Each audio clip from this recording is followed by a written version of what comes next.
Welcome to Truth Behind History. Today we are diving into Athens versus Sparta in the Peloponnesian War. Here is what you will get in this video, fast and clear. We will unpack how democracy and empire fit together in Athens, why Sparta's warrior society feared its own labor force, how money builds fleets and fleets build empires, and how moral debates inside a democracy can still lead to hard, even brutal choices. By the end, you will see how institutions quietly program strategy, finance, and ethics. And yes, we will question a few comfortable myths along the way. Let's set the stage. Two Greek city-states, both proud, both powerful, but operating on fundamentally different operating systems. Athens runs on votes, silver, and ships. Sparta runs on discipline, land, and the labor of others. That contrast is not a detail. It is the engine of everything that follows. Athens first. Picture a buzzing assembly of thousands of citizens gathered on the PNYX. Ordinary men, paid a small stipend to leave their workshops or farms so they can serve on juries, debate in the assembly, and yes, vote on war and peace. That pay matters. It broadens participation and keeps the civic machine turning. Now link that political energy to a maritime empire. After the Persian Wars, allies joined what began as a defensive league. Tribute in cash and resources flowed toward Athens. With that cash, they built triremes. With triremes, they guarded trade routes, projected power, and reinforced the flow of tribute. See the loop forming? Money feeds ships. Ships feed empire. Empire feeds money. Sparta is almost the mirror opposite. Fewer citizens. A narrow warrior elite. Two kings sharing power with a council of elders and 5 ephors who can check even the kings. Political change is slow by design. The social order rests on the helots, a subject population working the land, especially in Messenia, producing the surplus so Spartan citizens can train full-time for war. It is a system optimized for stability at home and shock power in hoplite battle. But there is a catch you can feel under the floorboards. The fear that the helots might revolt at any moment. That fear shapes everything Sparta does and does not do. So we have two logics. Athens is a maritime democracy that thrives on movement, commerce, and cash. Sparta is a militarized oligarchy that thrives on discipline, land control, and caution. Athens' incentives point outward, patrol the sea lanes, keep allies compliant, standardize coinage to make the network more efficient. Sparta's incentives point inward, keep the home front quiet, maintain the training regime, choose wars carefully, and avoid being pinned far from the Peloponnese for too long. You can already predict strategic behavior from these starting conditions.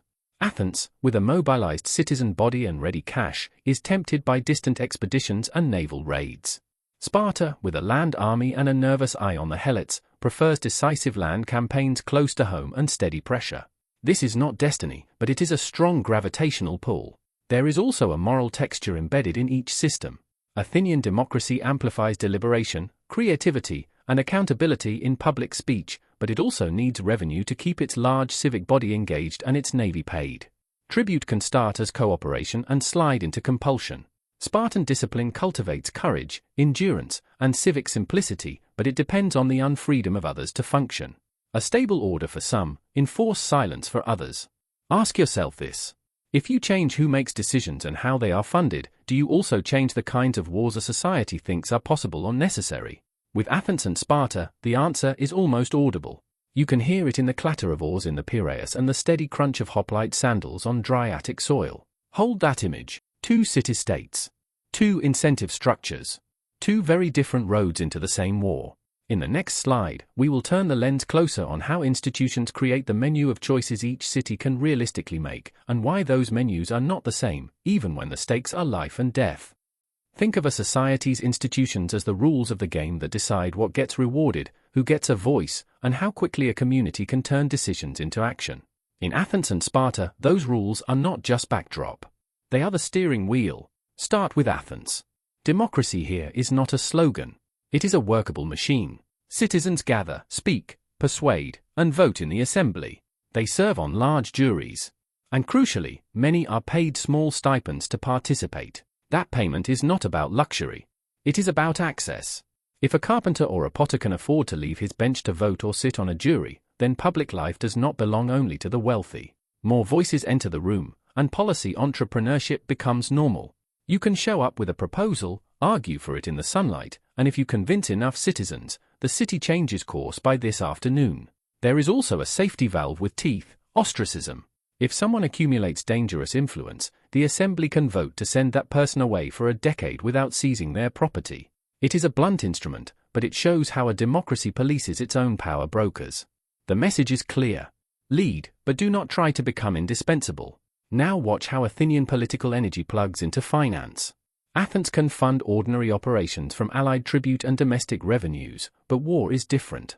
When emergencies bite, the city levies the eisphora, a direct tax on wealth. In peacetime and festival seasons, the liturgy system pushes the richest citizens to sponsor public goods, funding a warship as a triarch, underwriting a chorus, or bankrolling civic events. Notice the incentive alignment. If elite status depends on providing visible benefits to the city, the rich compete to serve. That is not eliminating self-interest. It is redirecting it. Then there is the coinage. By standardizing weights and measures and establishing the prestige of the Athenian silver, the city reduces transaction costs across its maritime network. Merchants trust the coin. Contracts are easier. Tribute can be counted reliably. That is an institutional choice with ripple effects. Strong money and clear standards lubricate a navy-centered economy. The triremes do not row without pay, and pay does not move without trusted coin. Shift to Sparta. Different rules, different outcomes. Power sits with a small citizen body balanced across two kings, the Council of Elders, and the ephors who can check even royal authority. The structure is built to be slow and conservative. That is not an accident. In a society permanently concerned about helot rebellion, caution is a survival strategy. You do not flip policy on a whim when your labor force outnumbers you and watches for signs of weakness. The most chilling institutional feature is the crypteia, a secretive practice where selected Spartan youth stalk and kill potential helot leaders to intimidate and destabilize resistance. Whether used regularly or episodically, it tells you everything about the foundations of order. Discipline at the top is enforced by terror at the bottom. That buys internal stability, but at a price. Every foreign campaign carries a second question: what happens at home while we are gone? So what do these rules do to strategy? In Athens, participatory politics plus flexible finance and a liquid coin economy create a bias toward action at sea. The assembly can authorize raids, convoys, or distant expeditions with relatively quick turnaround because the city knows how to pay rowers, how to equip ships, and how to audit the results in the courts. Debate is messy, but it keeps ideas flowing and leaders accountable. The danger is not paralysis. The danger is overreach when confidence outruns capacity. In Sparta, institutions reward steadiness and proximity. The political system prefers limited aims that can be executed by a disciplined land army close to home. Long campaigns far away are risky because they stretch the cord that holds the social order together. Spartan leaders must ask a question Athenian leaders rarely lose sleep over. If the hoplites are fighting in Boeotia or Ionia, who is watching Messenia tonight? Here is the summary in one breath. Athens' institutions generate cash flow, policy experimentation, and rapid naval deployment. Sparta's institutions generate cohesion, elite professionalism, and strategic caution.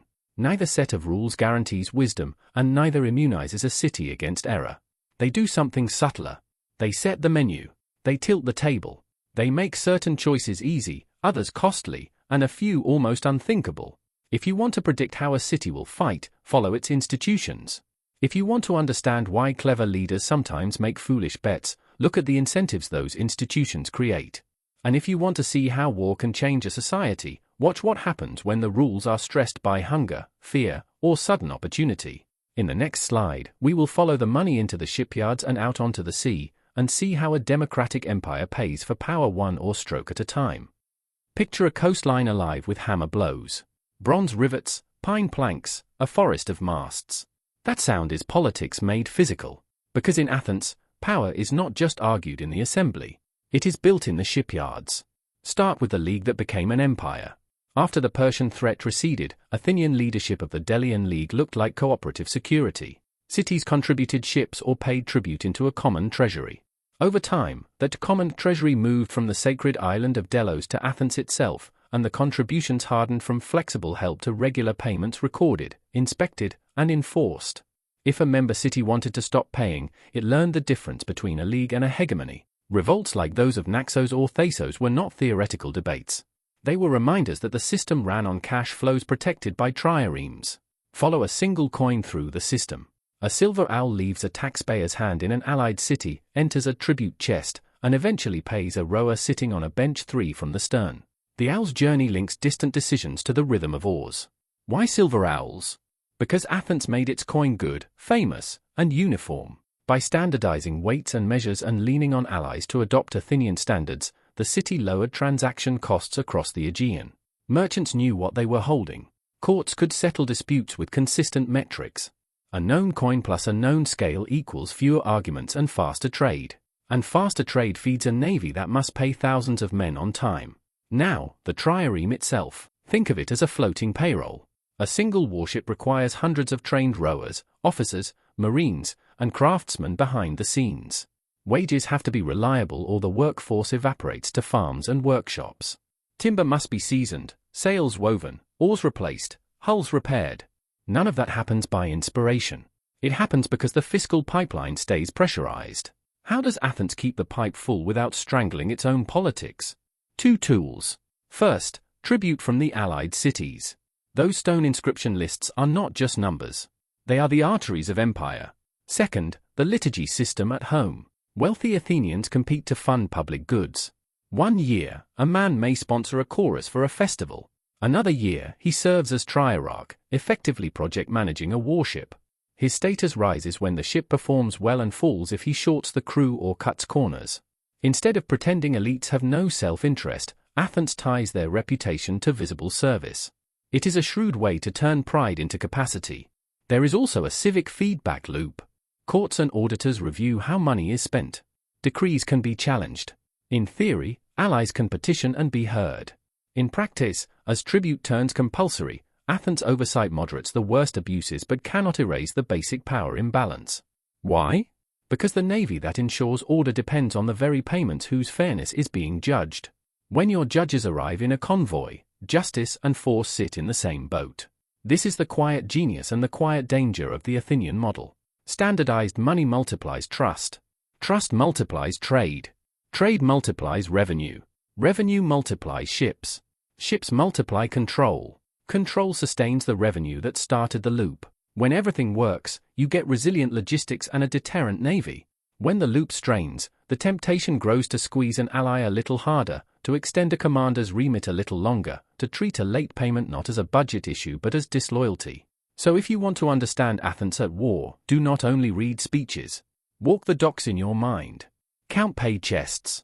Trace how a policy passed on the PNYX becomes an order at the arsenal, a keel on the ways, a hull in the water, and a squadron at sea. That is what it means for money to become ships and ships to become empire. In the next slide, we will cross the Gulf to Sparta and examine a very different engine of power, one fueled less by coin and more by land, labor, and an iron insistence on control. If Athens is a chorus of hammers and oars, Sparta is the sound of boots on packed earth. Fewer voices, tighter rhythm, and an unblinking focus on order. To understand Spartan power, start with the soil and the people bound to it. The Spartan citizen is a full-time soldier, but that role only exists because someone else grows the food.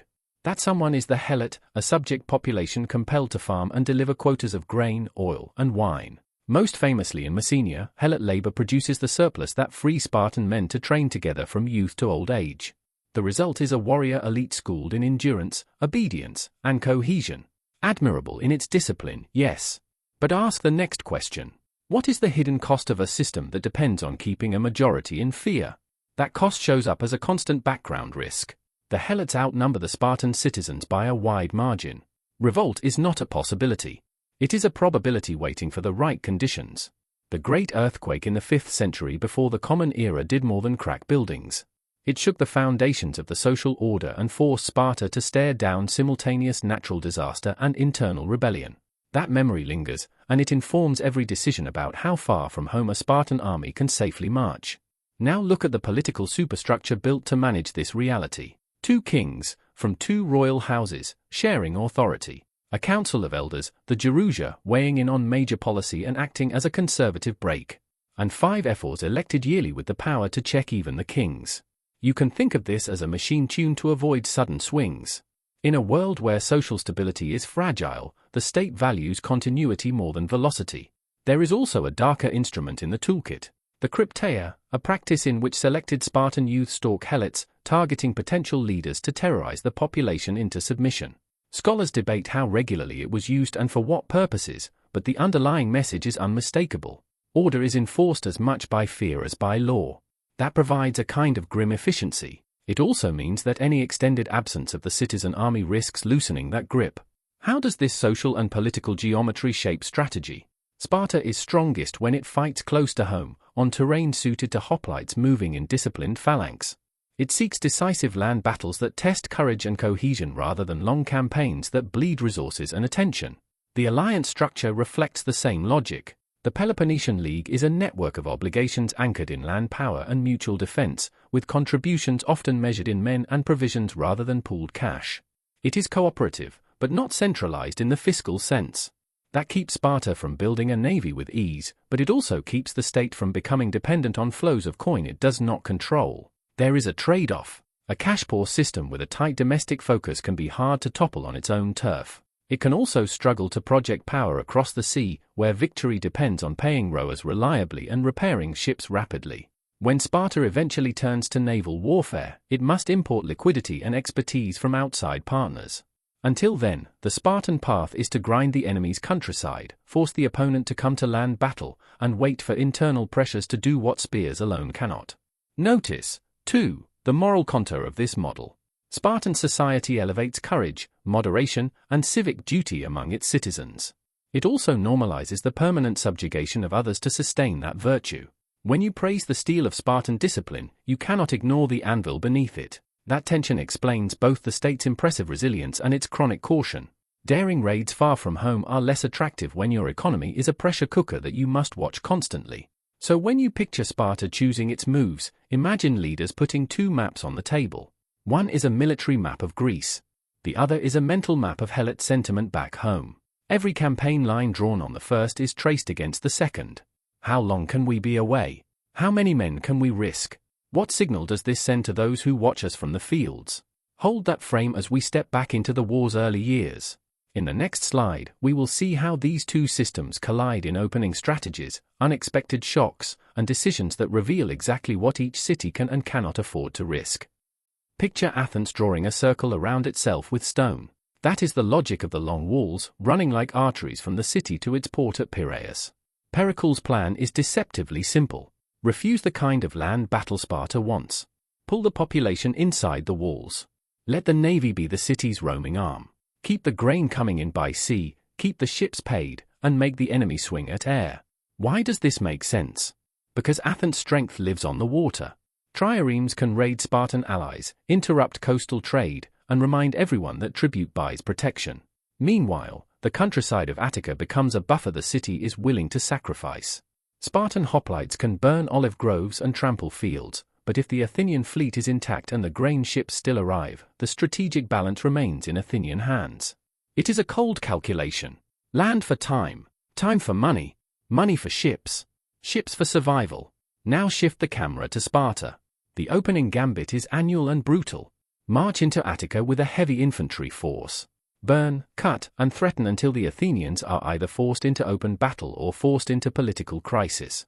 It is an attrition play aimed at morale as much as material. Sparta is betting that citizens crowded behind walls will grow angry, that voters will demand a decisive hoplite clash, and that the disciplined phalanx will finish what the torch began. Here is the uncomfortable truth that both sides feel in their bones. Pericles' strategy is defensible on paper and wise under the constraints Athens faces. It is also socially stressful. Imagine tens of thousands of people leaving farms and villages to cram into a city not designed for that density. Wells shared, space tight, tempers short. In that pressure cooker, a single spark can become a fire. And then the spark comes. The plague. It rides the same sea lanes that bring grain and silver. Contagion loves density, and Athens has carefully created the densest environment in Greece. The disease does not care about strategy. It kills veterans and novices, rich and poor, citizens and metics. It even takes Pericles himself. The damage is more than numbers. It is psychological. Rituals break down. Trust phrase. The assembly's debates turn sharper. Patience thins. When a city's public life depends on citizens who can gather, speak, and serve, a plague is not just a health crisis. It is a political concussion. Notice how the plan and the shock fit together. The walls protect Athens from Spartan steel. They also trap Athens with its own breath. That is the paradox of fortress strategy. Safety from one risk can magnify another you did not plan for. Could Athens have known? Not precisely. But the lesson sits there in the open. Strategies that centralize people and resources create resilience in some dimensions and fragility in others. Years later, Sparta learns to aim not only at fields but at arteries. Fortifying Decelia in northern Attica is a surgical move. Instead of seasonal invasions, the enemy is suddenly permanent. A garrison at Decelia seals off overland routes, harasses movement, and makes it dangerous for farmers and workers to move freely. It also cuts into the labor pool that keeps mines and workshops running, including the Laurian silver mines that feed Athens' coin supply. Think about what that means. You are not just losing crops. You are losing liquidity. Without steady silver, the payroll for the fleet wobbles. Without payroll, the rowers drift away. That is how a fort in the hills can reach all the way to the shipyards. So the opening phase teaches us 3 hard lessons. First, the side that chooses the battleground first does not always choose the terms of nature. Athens picked walls and sea lanes. Nature picked disease. Second, attrition is not only about acres burned. It is about the patience of voters, the stamina of institutions, and the steady drumbeat of paid chests that must arrive on time. Third, static pressure points like Decelia can quietly strangle a mobile power by cutting the invisible lines that make mobility possible. Ask yourself this as the war tightens. How long can a democracy hold its nerve when pain is distributed daily and victory is deferred?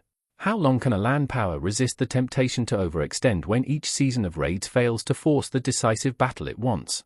Those clocks start ticking here, and they do not stop. In the next slide, we will leave strategy maps for a moment and step into the Athenian assembly to hear debates where ethics collide with power, and where words can be as consequential as weapons. Step into the Athenian assembly. The air is hot with bodies and argument. This is the city's brain and conscience operating in real time. And today, the question is simple to state and hard to answer. When a subject city revolts, how should a democracy punish it? With mercy that could invite further defiance, or with severity that could poison the very principles it claims to defend? First, the Mytilenean debate. The island city of Mytilene has rebelled against Athenian authority. The revolt fails. Now the assembly must decide what justice looks like when empire and fear meet. One day, in the heat of anger, the Athenians vote for a collective death sentence. Kill the men. Enslave the women and children. The next day, with tempers cooler, they reconvene to reconsider. That pause matters. It tells you that even at war, the democratic reflex is to deliberate, to re-examine what rage demands. 2 voices come to symbolize the choices. One argues for deterrence at all costs. If rebellion carries an unbearable price, fewer will try it. The other argues that punishment must be proportionate and strategic. Slaughter today may purchase obedience tomorrow, but it will also seed hatred, sharpen the image of Athens as a tyrant city, and make allies into sullen captives. Which path is more secure? Which path is more Athenian? The assembly votes again. This time, they choose the narrower punishment. Leaders of the revolt will die. The city at large will not. It is still a hard sentence. It is also, in context, a moral pivot. The democracy has proven it can restrain itself when anger would be easy. Now hold that thought and move forward to Melos. A small, neutral island that wants to remain outside the Athenian orbit. Negotiators meet. What follows is not a courtroom speech. It is a negotiation stripped of illusion. The Athenians say, in essence, do not pretend this is a seminar about justice. Do not pretend the gods or some pure principle will change the balance of power. Join us and live. Resist us and risk annihilation. The famous line that echoes through centuries is short and harsh. The strong do what they can, and the weak suffer what they must. What is unsettling is not just the content of the threat. It is the clarity. A democratic city whose public life revolves around argument and law now speaks the language of necessity. Security demands obedience. Empire must be credible. If Athens allows a neutral island to defy it publicly, what message will that send to tribute-paying allies who already feel the weight of the Al coin and the trireme? In the end, Melos resists. Athens destroys the city and settles the island with its own colonists. You can feel the chill running through the Aegean. So what do these 2 episodes reveal about a democracy at war? First, debate can be a real check on excess. The Mytilenean reversal shows that public argument, even in wartime, can cool the hand on the sword. Second, debate can also normalize hard power. The Melian exchange is debate used not to soften policy, but to deliver it with unsentimental precision. When an empire's survival seems to depend on its reputation for firmness, even a city of laws can talk itself into acts that will later haunt it. There is also a deeper economic undercurrent humming beneath both scenes. Empires are not just pride and flags. They are revenue streams and cost structures. Tribute is easier to collect when the network believes defection is costly. But every act of visible coercion carries a reputational interest rate. Allies begin to calculate not just the tax, but the risk of being punished as examples. The stronger the signal Athens feels compelled to send, the more it must spend in the long run on oversight, garrisons, and relief of rebellions those same signals inspire. That is the paradox embedded in coercive systems. Short-term certainty can breed long-term instability. Notice, too, the moral education these debates offer. Athens is a community that can articulate justice and necessity with eloquence. It can quote law and quote power in the same breath. That fluency is a strength and a vulnerability. It prevents simple dogmas from taking over. It also makes rationalization easier. If you can argue anything well, you must be even more vigilant about what you choose to argue for. Here is a question worth sitting with. When a free people wield overwhelming power, can they keep faith with their own ideals without sacrificing security? Or does power inevitably force choices that make those ideals harder to recognize in the mirror? In Mytilene, the mirror shows restraint. In Melos, it shows resolve without consolation. Both are the face of Athens. Neither is the whole. So as we leave the assembly, remember what we have learned. Debate does not guarantee mercy, but it can slow the rush to irreversible decisions. Realpolitik does not guarantee victory, but it can satisfy the logic of fear. And the tension between the two is not an accident. It is the lived experience of a democracy that has tied its fate to empire. In the next slide, we will follow the money again, but this time to the war's late phase, where financing changes the balance of power and when naval supremacy depends on who can keep paying the men who pull the oars. Follow the coins. In the late phase of the war, the balance of power does not flip because someone gives a better speech. It flips because someone finds a better financier. Athens still has docks, experience, and institutional muscle memory for paying rowers. But after years of losses, a disastrous Sicilian expedition, and pressure on silver supplies, the fiscal gears grind. Into that opening steps a quiet force with deep pockets. Sparta, historically cash-poor and land-focused, does something profoundly un-Spartan. It partners with Persian money. In Asia Minor, the satrap Cyrus has both motive and means. Motive, because weakening Athens loosens its grip on the Ionian cities and serves Persian interests. Means, because the Persian treasuries can fund what Sparta cannot organically conjure, steady naval pay. This is the hinge. A land hegemon imports liquidity, converts it into wages, and builds a navy that can finally meet Athens where Athens has always been strongest. Watch how incentives realign. When Lysander rises to command, he brings a manager's eye to organization and a diplomat's talent for relationships. He secures the subsidies, standardizes pay, and rewards loyalty in a way that makes Spartan service competitive for skilled crews. Think about the human capital behind a fleet. Rowing at speed is not improvised. It is choreography learned through repetition. Athens' long mastery rested on a workforce that could trust payday and expect maintenance. Now, with Persian gold, Sparta can lure or train the same competence. The marketplace for maritime skill is suddenly two-sided. Meanwhile, Athens is living with the consequences of earlier decisions. The Sicilian expedition was not just a military failure. It was a balance sheet shock. Ships lost are not just wood and bronze. They are wage commitments, training time, and the social glue that kept crews tied to the city. Replace them, and you are buying time as much as hulls. Fail to replace them at speed, and the experience leaks away. Add Decelia's chokehold on labor movement and mine output, and the city's liquidity narrows further. The payroll that once ran like a drumbeat begins to stutter.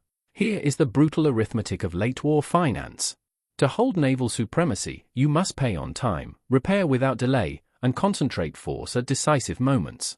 To seize it, you must do all three while the other side cannot. The Persian subsidies act like a bridge loan for Spartan ambitions. They shorten cycles, smooth cash flow, and let Lysander keep squadrons at sea long enough to force the right battle. Enter Aegospotamy.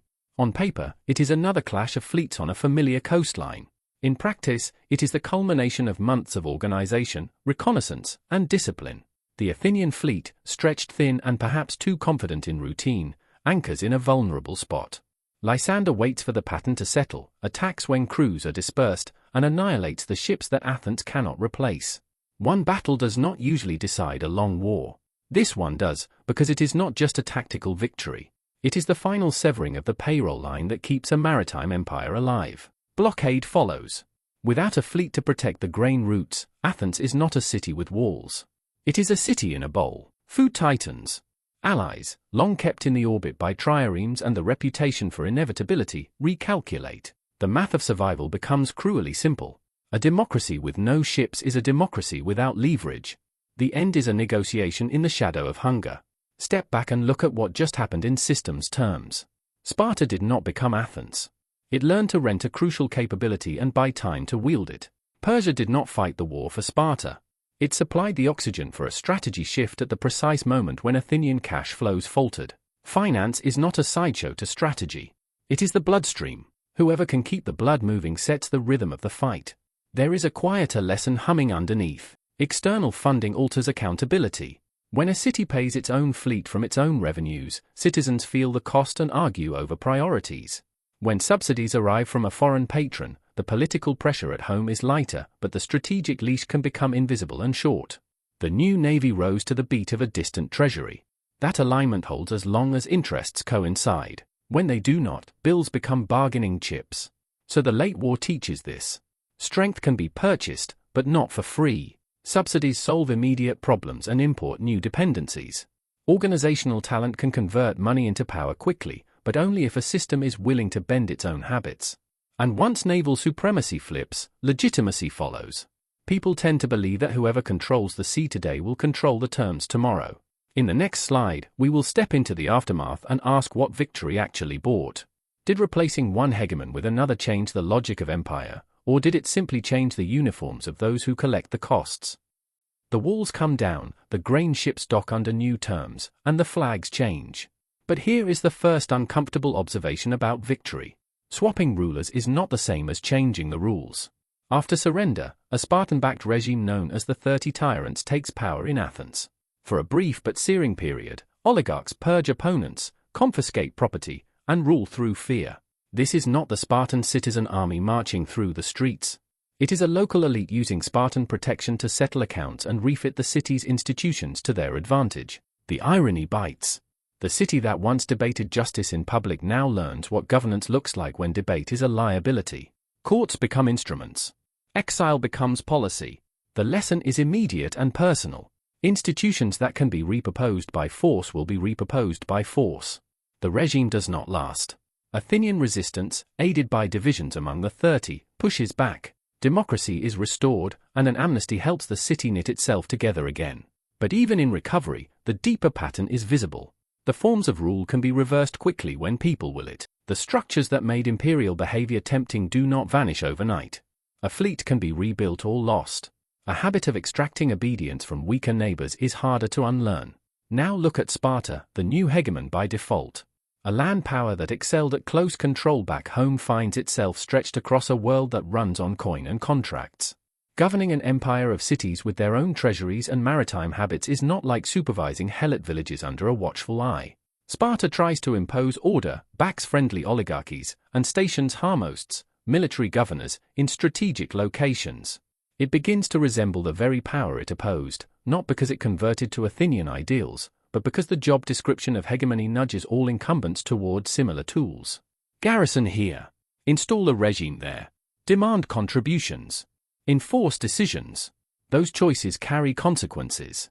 Intervention in Ionia to manage the Greek cities under Persian shadow entangles Sparta with Persian interests again. Allies who helped Sparta beat Athens now worry about Spartan interference.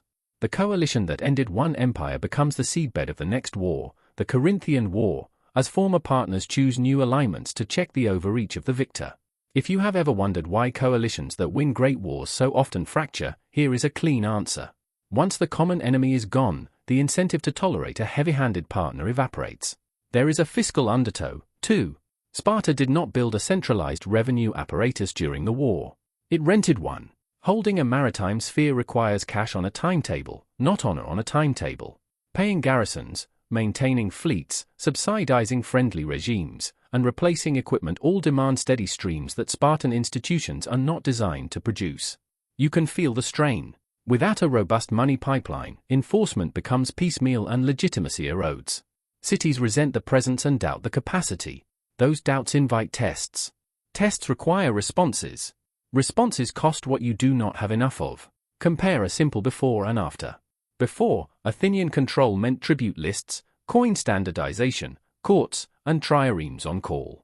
After, Spartan control means harmosts, friendly oligarchs, an intermittent force, often backed by money borrowed in effect from Persia or extracted ad hoc. The surfaces differ. The core dynamic rhymes. Centralized coercion tries to hold a network together while the network looks for ways to make obedience costly. There is a quieter moral line running through all of this. Communities that taste dominance tend to tell themselves a story about why their rule is different. Athens framed it as leadership for Greek security and shared prosperity. Sparta framed it as restoring order and freeing cities from Athenian arrogance. Yet the practical demands of keeping others in line produce recurrent patterns: political imposition, fiscal pressure, and the tightening grip of garrisons and governors.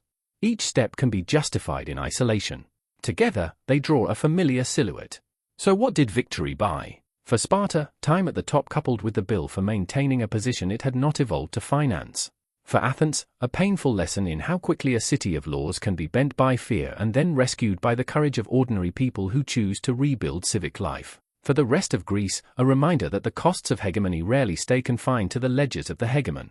As we move ahead, we will leave palaces and councils for a moment and look at markets, money, and the social fabric under wartime strain. What happens to prices, labor, and trust when a whole region turns into a battlefield and the payroll falters? Let's move from generals to grain and from speeches to silver. Wars are fought by people, but they are sustained by prices, paydays, and trust. When those three wobble, even the best strategy limps. Start with silver at Laurion. Those mines in southern Attica are more than tunnels in rock. They are the mint behind the Athenian owl coin, the cash that keeps rowers rowing and carpenters planing planks for the next hull. Now picture Decelia, the Spartan fort dug like a thorn into northern Attica. It does not look dramatic on a map, but its effects are. It harasses movement, disrupts supply lines, and makes it dangerous for slaves and free workers alike to commute to the mines. Output drops. That is not just fewer ingots. That is fewer coins. And fewer coins mean delayed wages. Delayed wages mean crews drift away, workshops close early, and creditors tighten terms. You can feel the liquidity squeeze radiating outward. Next, follow the grain. Athens eats because its ships can protect the routes from the Black Sea through the Hellespont and down the Aegean. Those routes are arteries, and control of them is life support. When the Athenian navy is strong, merchants accept lower risk premiums, prices stabilize, and the city can plan. When enemies threaten choke points, insurers and traders bake in danger. Prices rise, deliveries thin, and the assembly's debates take on an edge because hunger does not wait for eloquence. Think of a convoy schedule like a heartbeat. Regular beats keep the body calm. Skip beats make the body panic. Now consider human capital, the quiet asset class that never shows up as a line item. A skilled trireme crew is not a pile of oars. It is timing, rhythm, and muscle memory. When experienced rowers are killed, captured, or simply unpaid for too long, that capital bleeds away. Training replacements is slow and costly. The fleet that looks intact on a manifest may actually be weaker because the hands that make the ship move are new, tired, or resentful. The same is true on land. Craftsmen who have mastered ship repair, sailmaking, and bronze work are not infinitely replaceable. A city that loses them loses capability far beyond a single battle. Public finance adapts, but adaptations have side effects. In emergencies, Athens levies the aisphora, a direct tax on wealth. It can be fast and necessary. It can also be resented and uneven, depending on how assessors value property and how quickly payments are demanded. The liturgy system keeps elite contributions tied to visible public goods, like triremes or festivals, but wartime strains push liturgies toward coercion when volunteers thin. Status competition is persuasive in golden seasons. Under siege, it begins to feel like a draft with better public relations. On the household level, imagine a potter who once sold amphorae to merchants flush with coin. Now convoys are irregular, merchants hold back cash, and the potter's customers pay late. He delays paying his clay supplier, who delays paying his laborers, who delay buying bread, and the baker now asks for higher prices because grain costs more. That is the microeconomics of war. It is not just about who burns whose fields. It is about a chain of late payments that turns a city's social fabric brittle. Trust networks adapt. 2. Credit becomes personal again. People prefer to trade with those they know will make good when coin is short. That is healthy in one way and corrosive in another. It keeps some commerce moving, but it excludes the stranger, the newcomer, the recently freed slave who wants to rise. War narrow circles. It can also push communities to rediscover mutual aid and neighborhood cooperation. Both effects can be true at once. The state tries to smooth shocks. Price controls are tempting. So are emergency requisitions of grain or timber. These measures can keep a population fed and a navy afloat for another season. They can also distort signals. When a price cannot rise to reflect risk, supply may quietly fade. Then the city must enforce delivery more directly, which consumes administrative energy and breeds resentment. The boundary between coordination and compulsion gets thin in a hurry. Look again at the big picture. Markets are not abstractions here. They are the daily rhythms of pay, bread, rent, and repair. Money is not greed here. It is the tool that aligns thousands of hands toward a shared goal without a single overseer shouting orders. When liquidity shrinks and prices lurch, the alignment frays. People retreat to safety. Projects stall. War becomes harder to wage not because courage has failed, but because cooperation has become harder to finance. If there is a lesson tucked into these ledgers, it is this. The social fabric is strong when people can plan, settle accounts, and trust that the coin passed today will buy bread tomorrow. A long war strains that fabric by turning tomorrow into a question mark. And once trust tears, stitching it back together takes longer than refitting a ship. In the next slide, we will zoom back in on individuals who tried to bend these systems at the margins, for good and for ill, and see how much room real people had to move inside these large, grinding machines. Let's put names and faces back into the frame. Systems set the menu, but people still choose from it. The margins matter, and sometimes a single choice at the right moment bends a large machine a few degrees off its path. Start with Pericles. He is not a general who wins with flashy gambits. He is a strategist of restraint. His plan looks almost unheroic at first glance. Avoid Spartan strength on land. Keep the navy funded and intact. Let time, trade, and walls do the work. That requires something rarer than daring. It requires patience in public life. Can you persuade citizens to accept burned fields without demanding a climactic battle?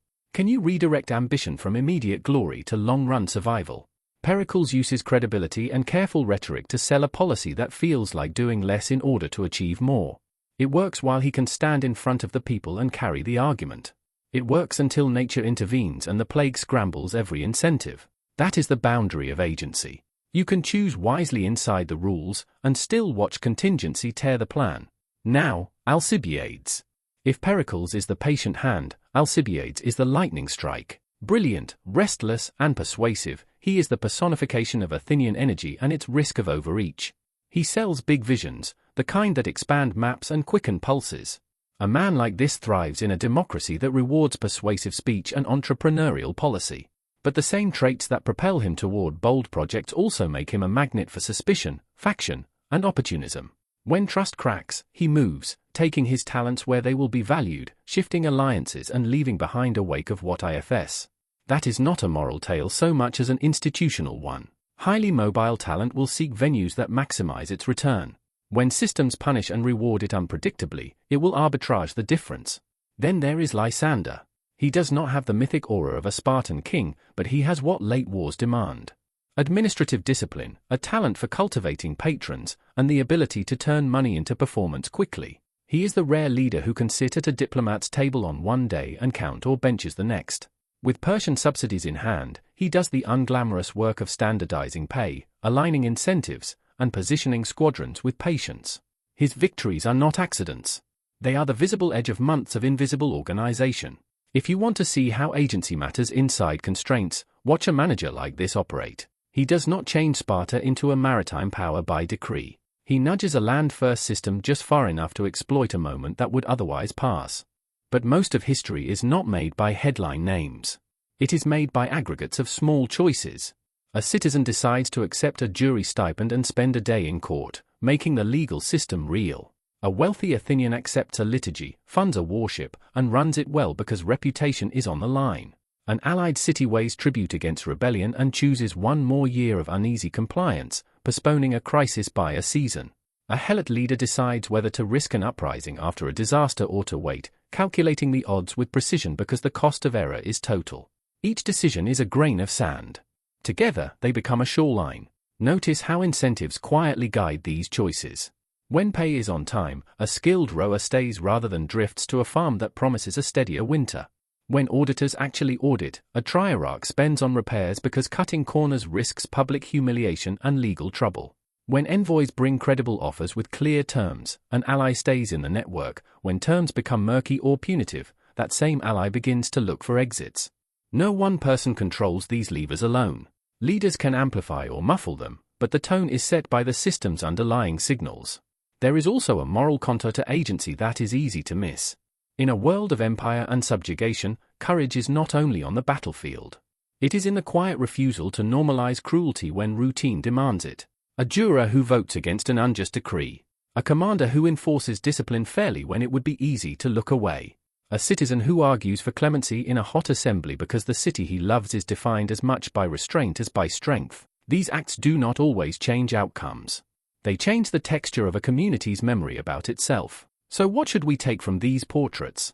Agency is real but bounded.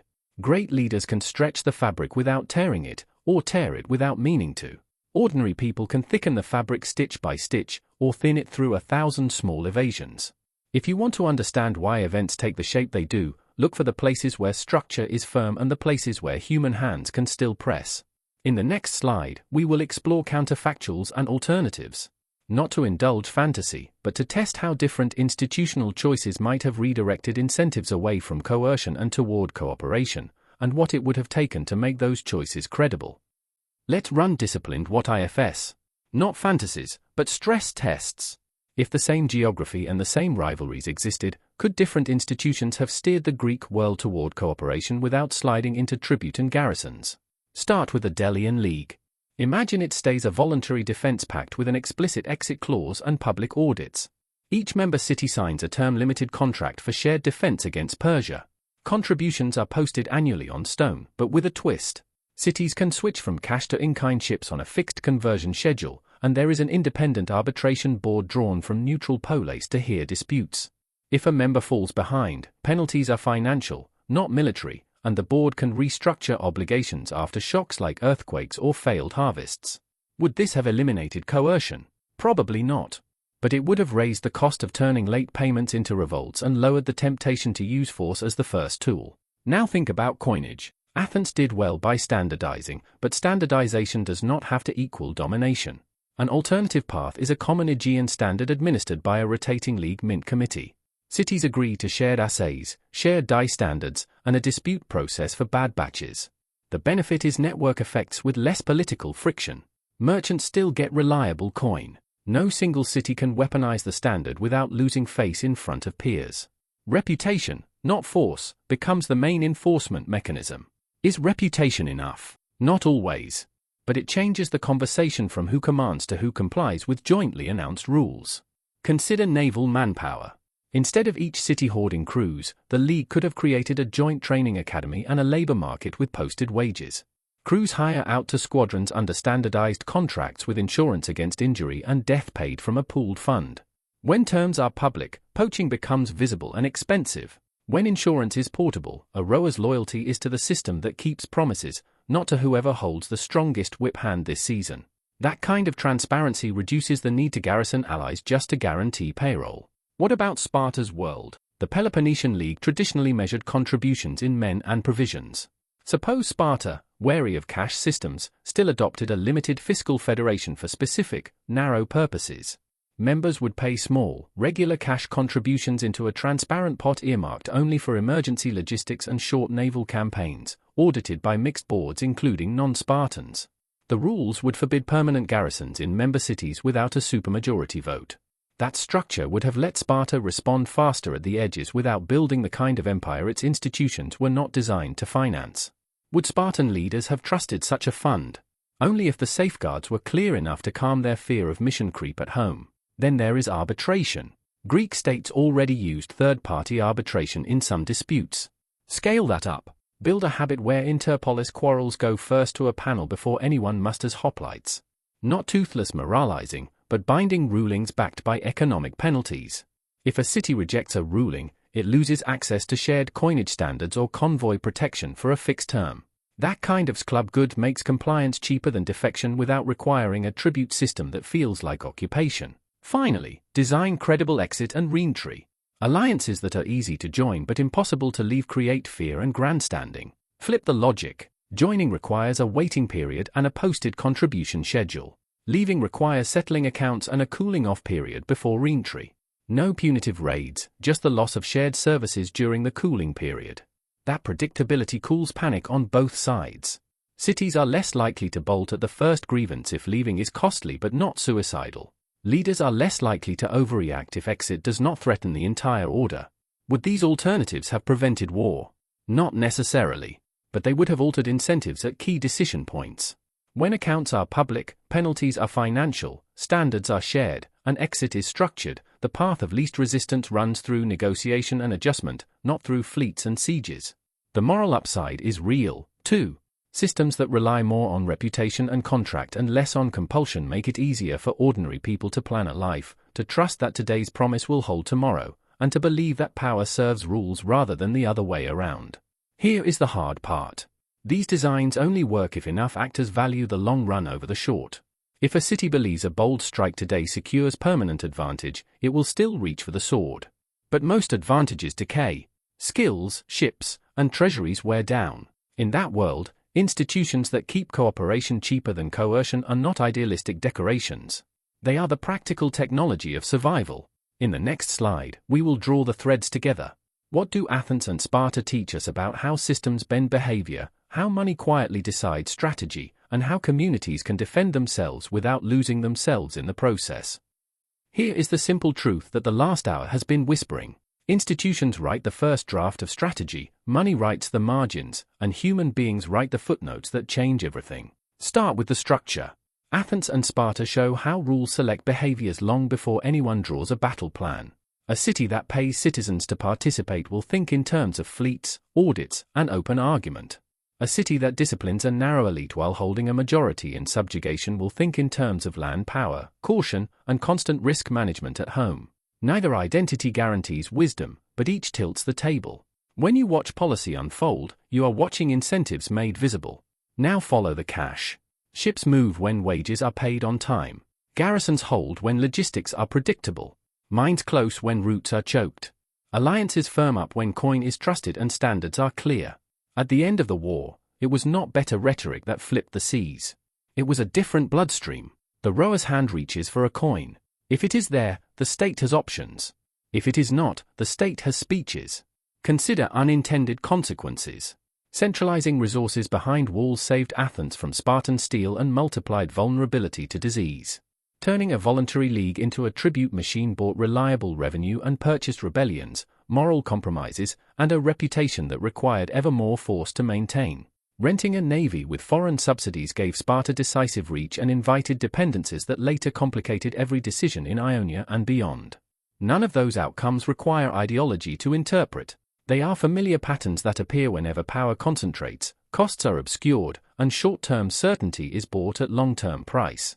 What is the ethical thread that runs through all of this? Communities are healthiest when ordinary people can plan their lives under rules they understand, when cooperation is cheaper than compulsion, and when emergency measures have real off switches. The record here does not preach. It simply shows that systems which rely on consent and clear contracts tend to produce fewer crises that demand the kind of actions no one wants to remember later. It also shows that agency still matters. A vote for restraint in a hot assembly. A commander who keeps pay honest. A citizen who argues for justice even when the room wants speed. These are small choices that keep a free society recognizably itself under pressure. So what should we carry forward? Track incentives, not slogans. Trace the route from policy to payroll to behavior. Ask what today's quick fix turns into when it hardens into habit. And hold on to the idea that defense and dignity do not have to be enemies if we insist on institutions that make exploitation harder than cooperation. If this left you with more questions than answers, good. That is the point. History is not a sermon. It is a mirror that lets us see the logics we are living with now. Thank you for watching. If you found this valuable, like the video, drop a comment with the moment that surprised you most, and subscribe for more deep dives. And if you want to go further, check out my book History They Tried to Erase in the description. If thoughtful, entertaining history is your thing, there is plenty more waiting for you on this channel.